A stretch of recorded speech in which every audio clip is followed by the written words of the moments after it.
বিশ্বকাপ বাছাই পর্বে কলম্বিয়া ও আর্জেন্টিনার বিপক্ষে ম্যাচের জন্য 52 সদস্যের প্রাথমিক দল ঘোষণা করেছেন ব্রাজিল কোচ দরিভাল জুনিয়র।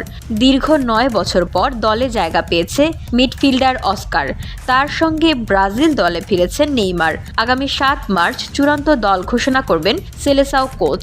ধুলো, ময়লা ও ক্ষতিকর ধূলিকণা থেকে নিমিষেই মুক্তি দেয় চৌধুরী এয়ার পিউরিফায়ার। এর শক্তিশালী সাকশন ঘরের কোনায় কোনায় লুকিয়ে থাকা সকল ধুলা টেনে ফিল্টার করে এবং বের করে আনে নির্মল ও স্বাস্থ্যকর হাওয়া। 2014 বিশ্বকাপে ব্রাজিলের অন্যতম তারকা ছিলেন অস্কার। 2016 সালে ব্রাজিলের হয়ে সবশেষ খেলেছিলেন তিনি। দীর্ঘদিন চাইনিজ লিগে খেলার পর গত জানুয়ারিতে সাও পাওলোতে যোগ দেন এই ব্রাজিলিয়ান মিডফিল্ডার। প্রায় দীর্ঘ 9 বছর পর আবারও জাতীয় দলে ফিরলেন তিনি। অন্যদিকে নেইমার সবশেষ ব্রাজিলের হয়ে খেলেছেন 2023 সালের অক্টোবরে উরুগুয়ের বিপক্ষে বিশ্বকাপ বাছাই পর্বে। সেই ম্যাচে চোট পেয়ে প্রায় 1 বছর মাঠের বাইরে ছিলেন তিনি।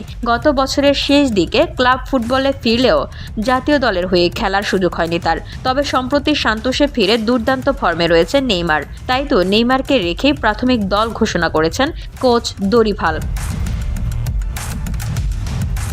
বিশ্বকাপ বাছাই পর্বেও সময়টা ভালো যাচ্ছে না ব্রাজিলের।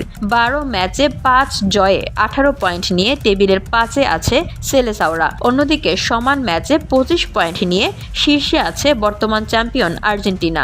আগামী 21 মার্চ নিজেদের মাঠে কলম্বিয়ার মুখোমুখি হবে ব্রাজিল। এরপর 25 মার্চ বুয়েন্স আইরেসে বর্তমান চ্যাম্পিয়ন আর্জেন্টিনার বিপক্ষে মাঠে নামবে 5 বারের বিশ্ব চ্যাম্পিয়নরা। VOD Bangla news desk.